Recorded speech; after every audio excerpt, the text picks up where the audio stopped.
तो हेलो बच्चों, इस वीडियो में हम क्लास 8 का जो क्वाड्रिलेटरल चैप्टर है उसका एक्सरसाइज 4.3 का हम क्वेश्चन नंबर 10 और 11 डील करने वाले हैं। तो सबसे पहले क्वेश्चन 10 को हम देखते हैं। इसमें कह रहा है कि will the sum of the angle in the quadrilateral such as the following one also be 360। कह रहा है कि ये जो फिगर दिया हुआ है ना, इस तरह का फिगर है, ये भी क्वाड्रिलेटरल टाइप की है। अब इसमें भी जो एंगल होगा, जैसे ये एंगल, ये एंगल, ये एंगल और ये एंगल, क्या फोर एंगल सम 360 होगा? तो अगर होगा, कह रहे find the answer using geometric reasoning. Geometric reasoning का यूज करके उसके साथ आप कंस्ट्रक्ट कर सकते हैं, फिर आप एंगल को मेजर करके आपको दिखाना है कि 360 होगा या नहीं होगा। तो चलिए इसका सॉल्यूशन देखते हैं। बहुत सारे बच्चे जो है डर जाते हैं ऐसे क्वेश्चन को देख करके, जो है ये कैसे होगा। चलिए इसको हम सिंपल वे में आपको समझाते हैं। एक छोटा सा कंस्ट्रक्शन यहां पर हम करते हैं। बी से डी को ज्वाइन कर लेते हैं। बी से डी को हम ज्वाइन कर लिए और ये हो गया आपका 1 2 3 4 5 और 6। फिर इसको मान लीजिए, ये 4 5 और ये 6। तो आप ट्रायंगल का जो प्रॉपर्टी है, एंगल सम प्रॉपर्टी आप जानते होंगे। कंस्ट्रक्शन हो गया,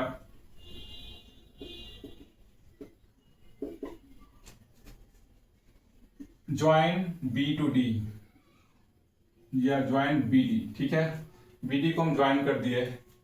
अब हम इन ट्रायंगल बी डी ए में चलते हैं।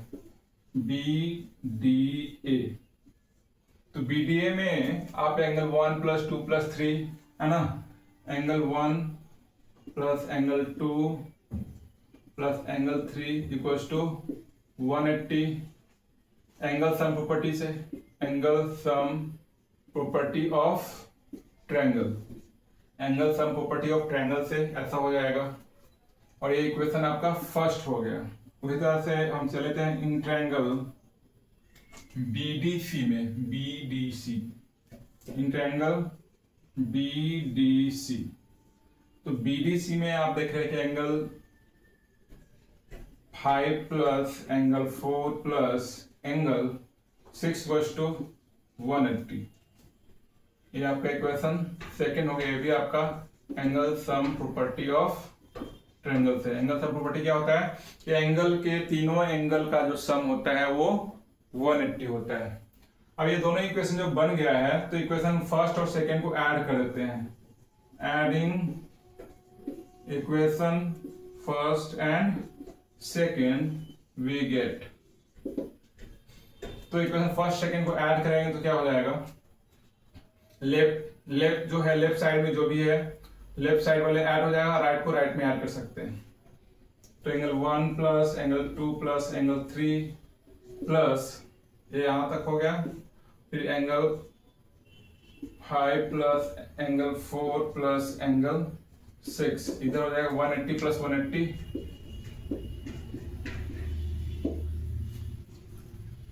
तो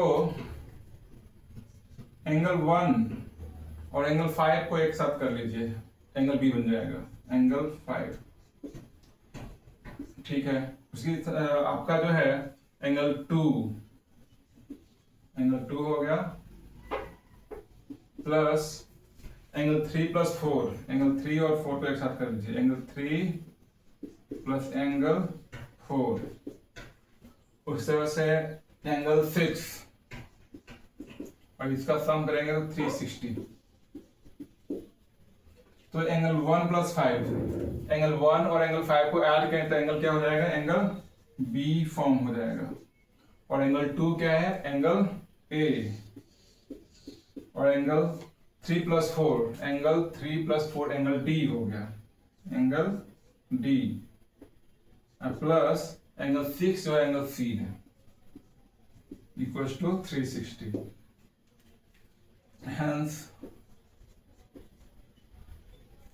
angle A plus angle B plus angle C plus angle D equals to 360।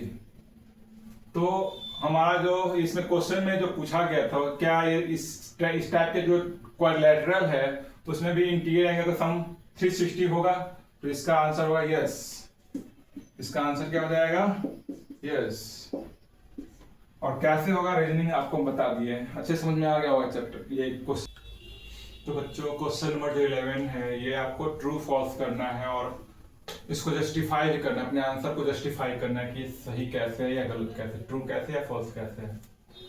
कह रहा है पहला क्वेश्चन कि अ quadrilateral whose diagonal are equal and bisect each other must be a square। कह रहा है कि एक ऐसा क्वाड्रिलेटरल जिसके डायगोनल जो है इक्वल है और एक दूसरे को बाइसेक्ट कर रहे हैं तो एक स्क्वायर होंगे।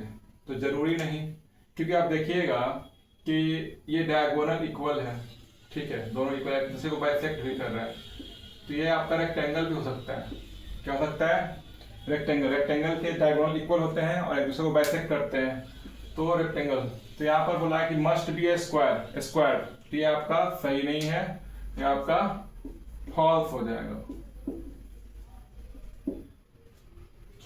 सेकेंड जो कह रहा है कि a quadrilateral whose diagonal bisect each other, a quadrilateral whose diagonals bisect each other must be a parallelogram।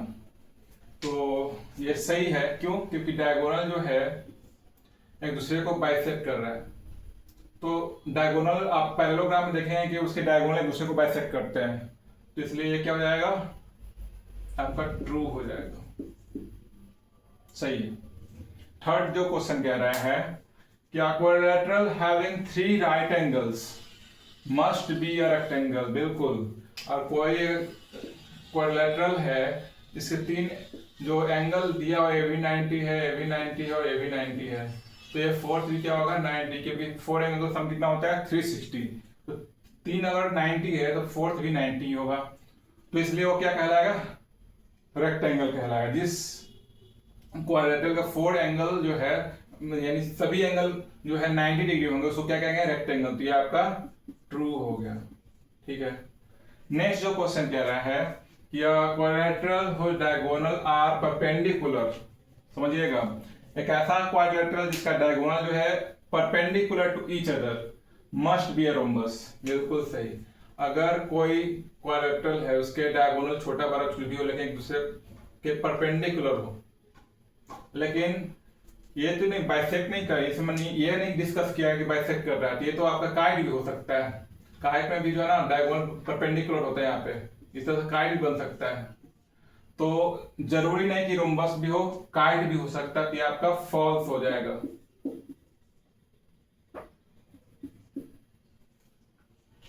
Question fifth है a quadrilateral in which all opposite angle are equal।